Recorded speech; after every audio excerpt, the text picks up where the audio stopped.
मैं मनीष कुमार भोज आप सभी का अपने यूट्यूब चैनल पहाड़ एजुकेशन में हार्दिक स्वागत करता हूं। दोस्तों, मैं आज आप लोगों के समक्ष जो टॉपिक लेके उपस्थित हुआ हूं वो आगामी प्रतियोगिता परीक्षाओं में पूछे जाने की इसकी बहुत अधिक संभावनाएं हैं। आज का जो हमारा टॉपिक रहने वाला है उत्तराखंड का भूगोल। आइए शुरुआत करते हैं। देखिए, जैसे आप अपने स्क्रीन पर देख पा रहे होंगे, जो आज का जो हमारा जो टॉपिक रहने वाला है उत्तराखंड के भूगोल के बारे में हम चर्चा करेंगे। पहले ये समझना होगा हमें कि भूगोल क्या है। ठीक है, पहला ही क्वेश्चन यहाँ पर बना है, भूगोल क्या है। देखिए, अगर हम बात करें भूगोल की तो भूगोल अंग्रेजी भाषा में भूगोल के लिए जो शब्द का प्रयोग किया गया है उसे जियोग्राफी शब्द से इसका प्रयोग किया गया है। ठीक है, यह जो शब्द है ये दो शब्दों से मिलकर ये बना हुआ है। ठीक है, अब यहाँ पर देखिए, जियो का जो तात्पर्य होता है वो आपके पृथ्वी से होता है और ग्राफो का जो अर्थ होता है वो आपके वर्णन करना होता है। अब हमने किस चीज़ का वर्णन कर रहे हैं इसमें, देखिए भूगोल का जियोग्राफिक का अगर हम बात करें तो ये जियो का मतलब होता है कि पृथ्वी और ग्राफो का मतलब होता है संपूर्ण पृथ्वी का इसमें क्या किया जाता है, अध्ययन किया जाता है। वह विषय जिसमें संपूर्ण पृथ्वी का वर्णन हो सके। आप समझ गए होंगे, हम पृथ्वी के संपूर्ण भाग का या कहें संपूर्ण पृथ्वी का हम इसमें अध्ययन करते हैं तो यही आपका भूगोल कहलाया जाता है। ठीक, अब आगे बात करते हैं। देखिए, जो जियोग्राफिक जो शब्द है इसका जो सर्वप्रथम जो प्रयोग किया गया था वो किसके द्वारा किया गया था, इथैटोस्थनीज,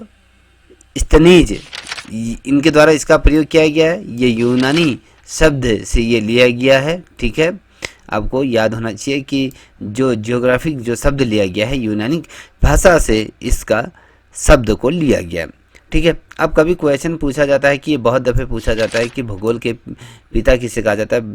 ठीक है, अब हिरकेटिस जो ये है इनको क्या कहा जाता है, आपके भूगोल के पिता के रूप में जाना जाता है। अब एक प्रसिद्ध पुस्तक की अगर बात करें भूगोल से संबंधित, इनके द्वारा जो पुस्तक लिखी गई है जस पीरियोडस करके ये पुस्तक है। ठीक है, याद रख लीजिएगा ऐसे, जस पीरियोडस ये पुस्तक।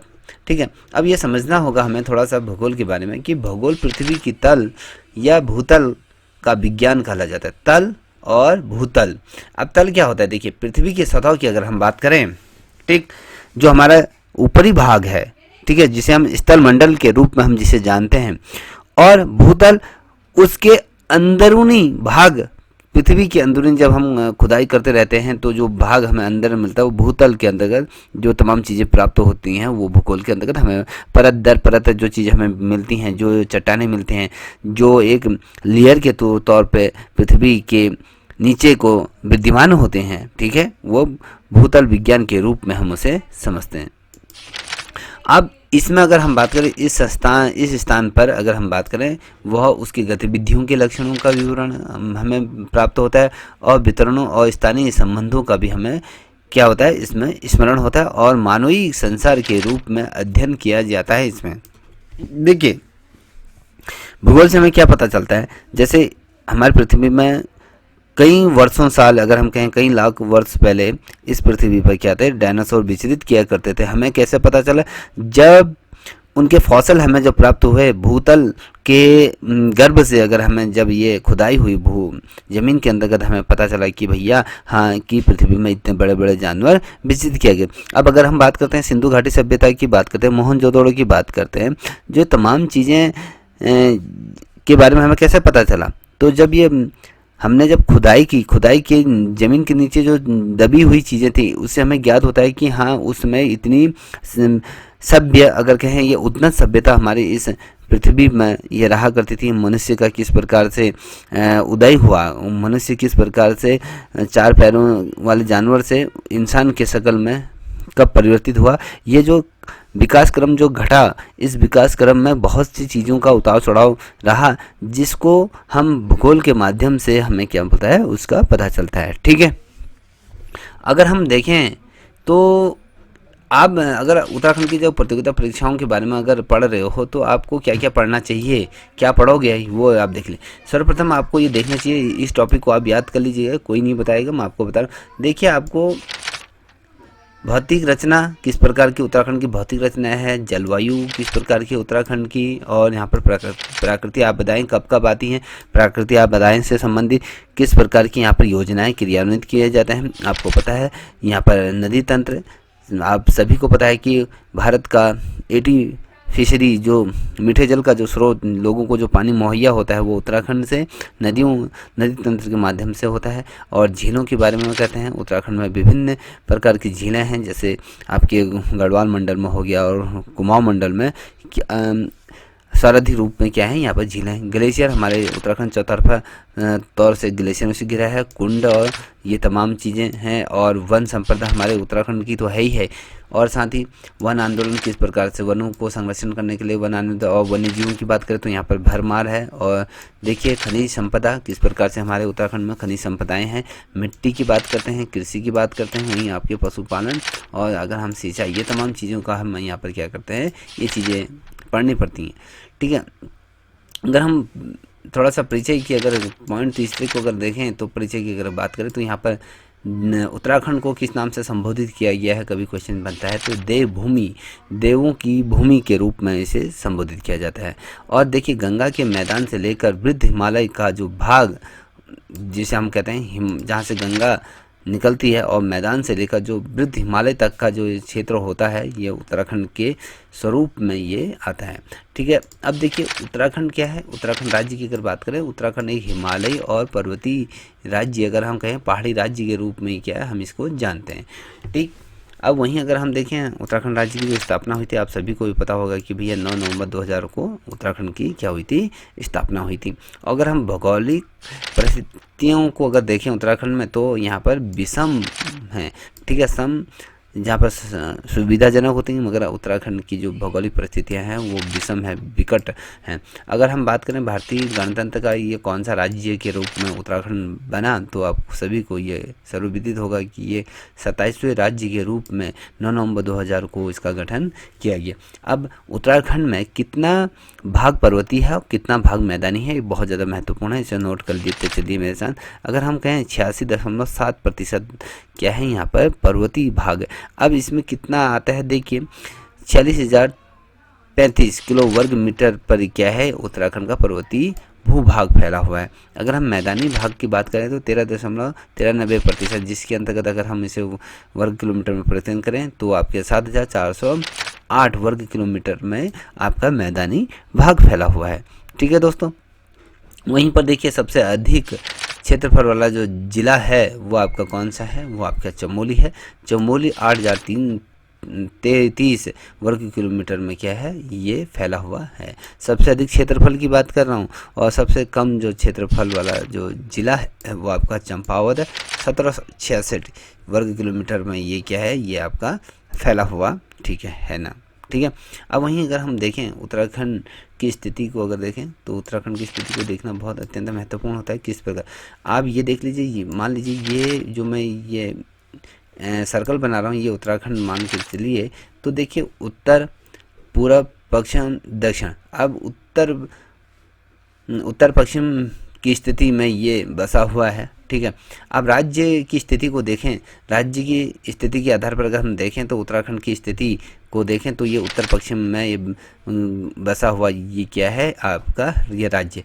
अगर इंडिया का मैप देखोगे तो ये देख लीजिए इस प्रकार से ये उत्तर पश्चिम की तरफ क्या है, ये आपका उत्तराखंड का ये मैप अगर हम यहाँ पर बना दें तो ये उत्तराखंड का मैप ये लेके चले कि उत्तराखंड उत्तर पश्चिम दिशा में स्थित है। ठीक है, अब राज्य का गठन तो मैंने इससे पूर्व आपको बता ही दिया है कि 9 नवंबर 2000 को हुआ था। भारतीय गणतंत्र का 27वें राज्य के रूप में ये उभर के समक्ष आया था। ठीक है, आपको ये भली भांति दिए ज्ञात होना चाहिए। अब बात करते हैं हिमालय में राज्य की स्थिति। अगर हम हिमालय के दृष्टिकोण से देखें तो उत्तराखंड में हिमालय की स्थिति किस प्रकार से है। देखिए हिमालय का विभाजन किस प्रकार से किया है, प्रशासनिक दृष्टि से अगर हम देखें तो किस प्रकार से किया गया है। देखिए एक तरफ से 3 भागों में हमने हिमालय को विभाजित किया हुआ है। एक तो पश्चिमी हिमालय के रूप में देखें, एक मध्य हिमालय और एक पूर्वी हिमालय के रूप में से विभाजित किया। अब पश्चिमी हिमालय के अंतर्गत कौन कौन से राज्य ये आ जाते हैं ये देखिए यहाँ पर आपके जम्मू कश्मीर आ जाता है, लद्दाख आ जाता है, हिमाचल प्रदेश आपके पूर्वी पश्चिमी हिमालय के अंतर्गत आते हैं। अब मध्य हिमालय का जो भाग है वो आपका उत्तराखंड ही इस मध्य हिमालय के बीचों बीच में ही आता है। वहीं पूर्वी हिमालय की अगर बात करें, यहाँ पर अरुणाचल प्रदेश हो गया, असम हो गया, नागालैंड हो गया, और त्रिपुरा हो गया, मिजोरम हो गया और मेघालय, ये पूर्वी हिमालय के रूप में ये जाने जाते हैं। हमने आपसे पूर्व में यहाँ पर मैंने आपको दर्शाया भी था कि भैया हमारा जो उत्तराखंड है वो आपके किस रूप में ये जान, देखिए उत्तर पश्चिम में आता है, तो ये मध्य हिमालय के रूप में हम इसको क्या करते हैं, जानते हैं। ठीक है, ये आप समझ गए होंगे। अब मैं थोड़ा सा आपको दिखाना चाहूँगा कि उत्तराखंड की स्थिति और विस्तार किस प्रकार से किया हुआ है। हम जो चीज़ पढ़ रहे हैं मैंने इससे पूर्व आपको समझा दी थी, हम इसमें क्या क्या पढ़ेंगे। देखिए उत्तराखंड की स्थिति और विस्तार की अगर हम बात करें तो वृद्ध हिमालय तक का जो क्षेत्र है, कौन सा, ये वाला जो क्षेत्र है इसे देख लीजिए। वृद्ध हिमालय तक का जो विस्तृत क्षेत्र है, ठीक है, इसे हिमालय कहा जाता है।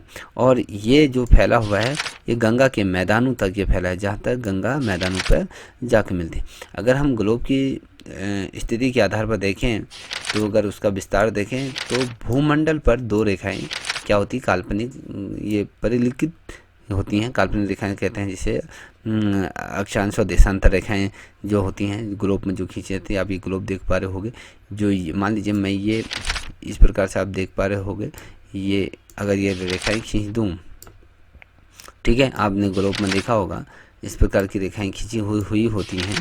ठीक है, एक तो ये अक्षांश और देशांतर रेखाएं इस प्रकार से खींची जाती हैं। अब ऊपर उत्तरी अक्षांश और दक्षिणी अक्षांश, देखिए उत्तरी गोलार्ध इसे कहा जाता है, दक्षिणी गोलार्ध इसे कहा जाता है।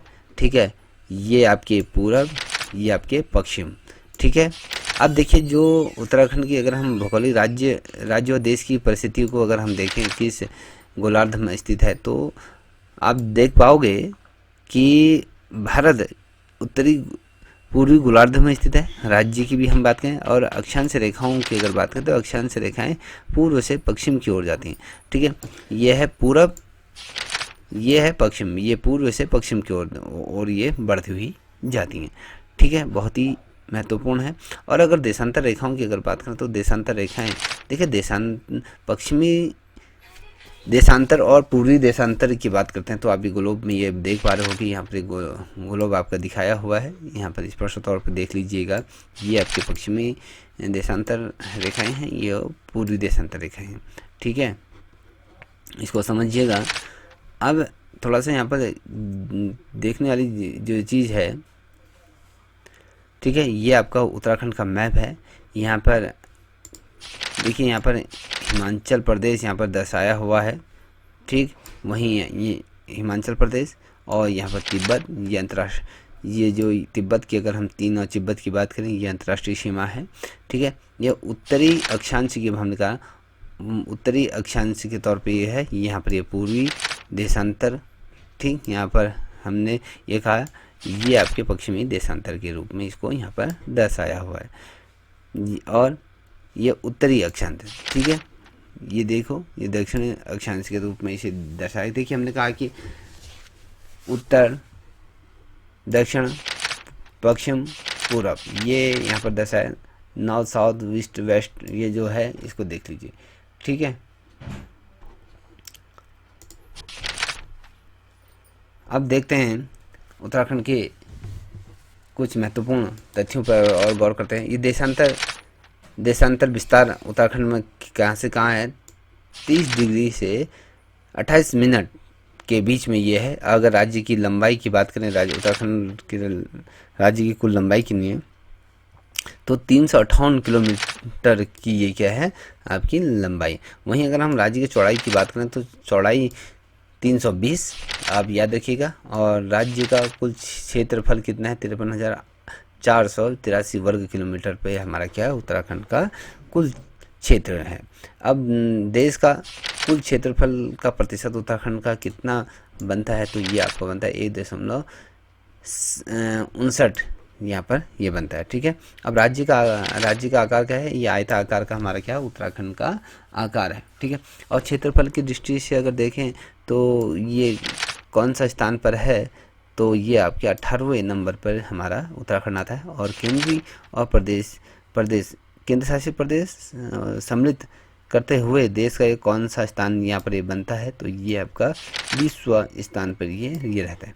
अब पर्वतीय भाग की अगर हमने आपसे पूर्व में भी बोल दिया था, मैंने इसको आपको बता दिया था, 34,7 मैदानी की अगर बात करें 13.93, ये आपको पूर्व में ही आपको बता दिया था, ठीक है। अब राज्य की सीमाएं की अगर हम बात करें, 7वें नंबर का पॉइंट ये देखिए, राज्य की सीमाएं कैसी हैं, ये देखिए, भौगोलिक सीमाएं और राजनीतिक सीमाएं, दो प्रकार की सीमाएं राज्य में होती हैं। अब भौगोलिक सीमाएं को पहले हम देखते हैं।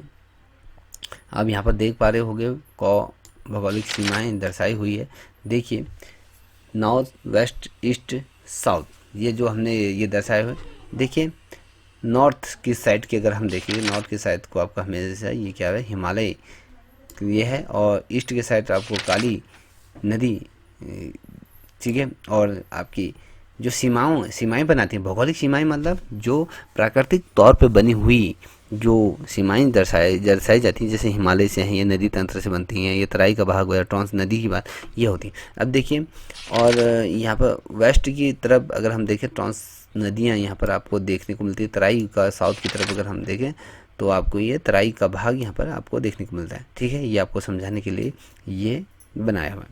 अब अगर हम राज्य के अंतिम बिंदु की अगर बात करें तो उसको भी समझना अत्यंत आवश्यक हो जाता है। क्या है, देखिए ये थांगला दर्रा, ये जो पड़ता है, ये आपके कहाँ पड़ता है, कभी क्वेश्चन बनता है, ये आपके उत्तरकाशी जनपद के अंतर्गत आसान बैराज, जो आपके देहरादून के अंतर्गत, ठीक है। देखिए यहाँ पर उत्तर, दक्षिण, पूर्व, पश्चिम दिशाओं के अंतर्गत आप देखिए अगर हम पूर्व दिशा की तरफ देखें तो लिपुलेख दर्रा आपके पिथौरागढ़ जनपद में है, और पश्चिम की तरफ आपके आसान बैराज देहरादून, और दक्षिण की तरफ अगर हम देखें तो आपके सिर पूरा ये उधम सिंह नगर, और आप उत्तर की तरफ आपको पता ही है कि थांगला जो दर्रा है उत्तरकाशी के अंतर्गत है। अब हम राजनीतिक सीमाओं की अगर बात करें तो ये ख नंबर पे आप देख पा रहे हो, राजनीतिक सीमा किस प्रकार से। देखिए राजनीतिक सीमाएं क्या होता है, जिससे आप कहते हैं जो राज्य की जो अन्य राज्यों से या बात करें अंतर्राष्ट्रीय सीमाओं की अगर हम बात करें तो ये राजनीतिक सीमाएं कहे जाते हैं। देखिए अगर आप देखोगे उत्तर दिशा की तरफ तो आपकी तिब्बत और चीन की सीमाएं आपको यहाँ पर देखने को मिल जाती हैं। ये आपके उत्तराखंड में पिथौरागढ़ जनपद से लगी हुई होते हैं, साथ ही नेपाल भी उत्तराखंड से घिरा हुआ है, ठीक है।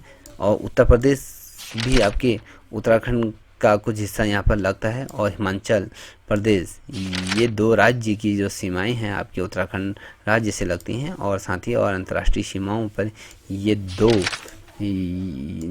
हैं, ये दो क्या हैं, अंतर्राष्ट्रीय सीमाएं आपके कहाँ लगती हैं, उत्तराखंड में। और राज्य की बात करें उत्तर प्रदेश और हिमाचल प्रदेश आपकी क्या है, राजनीतिक सीमाएं आपकी ये लगती हैं, ठीक। अब ये थोड़ा सी सीमाओं को समझने की कोशिश कीजिए, ठीक है। ये सीमाएं हैं राजनीतिक सीमाएं। तो राजनीतिक सीमाओं की अगर बात करें तो अंतर्राष्ट्रीय सीमा उत्तराखंड में टोटल कितनी है, कितने वर्ग किलोमीटर में फैली हुई है, तो ये 625 वर्ग किलोमीटर में आपकी क्या है, किलोमीटर में अंतर्राष्ट्रीय सीमा फैली हुई है। जहां तिब्बत और चीन की बात करते हैं और साथ ही नेपाल, ये जो दो देशों से लगा हुआ जो हिस्सा है वो 625 किलोमीटर का है। और राज्य की सीमाएं, जो राज्य का सीमाओं की अगर हम बात करें, राज्य की सीमाएं क्या होती हैं, हिमाचल प्रदेश से लगा हुआ और उत्तर प्रदेश से लगी हुई ये सीमाएं हैं, ठीक है। वहीं अगर हम जिला सीमा कहें तो उत्तराखंड में 13 जिले हैं, तो 13 जिले ये सीमा ये बनाती हुई चलती हैं, ठीक। अब बात करते हैं अंतर्राष्ट्रीय सीमा कितने किलोमीटर की होती है, कभी क्वेश्चन बनता है तो आपको बता दिया 625 किलोमीटर की होती है। जहाँ पर तिब्बत और चीन जो उत्तरकाशी के लगभग ये पैरेलल में रहते हैं, ठीक है। और ये जो तिब्बत और चीन की अगर हम बात करें तो इसकी कुल जो सीमा होती है तो ये आपकी 350 किलोमीटर चमोली से पिथौरागढ़, और ये है, ठीक है। इसके अंतर्गत कौन से आते हैं, उत्तरकाशी हो गया, चमोली हो गया, पिथौरागढ़, ये 350 किलोमीटर। और नेपाल के अगर पर नेपाल से जुड़े हैं ये, इसके अंतर्गत आपके पिथौरागढ़ आ जाता है और चंपावत आ जाता है, उधम सिंह नगर आ जाता है, ठीक है। यहाँ पर 275 किलोमीटर इसकी क्या है, सीमा बनती है, ठीक। अब राज्य की सीमा की अगर हम बात करें तो राज्य की सीमा किस प्रकार से बनती है ये भी देखना बड़ा ही दिलचस्प रहेगा। हिमाचल प्रदेश की अगर बात करें तो उत्तराखंड के 2 जिलों से ये सीमा क्या है, साझा होती है। 2 जिले आपके हिमाचल प्रदेश को छूती हैं। कौन कौन सी सीमाएं छूती हैं, देखिए, एक तरफ आपके देहरादून छूता है हिमाचल को, दूसरी तरफ उत्तरकाशी छूता है। अब कौन कौन से स्थानों से, सिरमौर और श्रीरामपुर जो क्षेत्र है वो छूता हुआ है, और शिमला को यहाँ पर से छूते हुई ये सीमाएं, और उत्तरकाशी शिमला हो गया, किन्नौर हो गया, ठीक।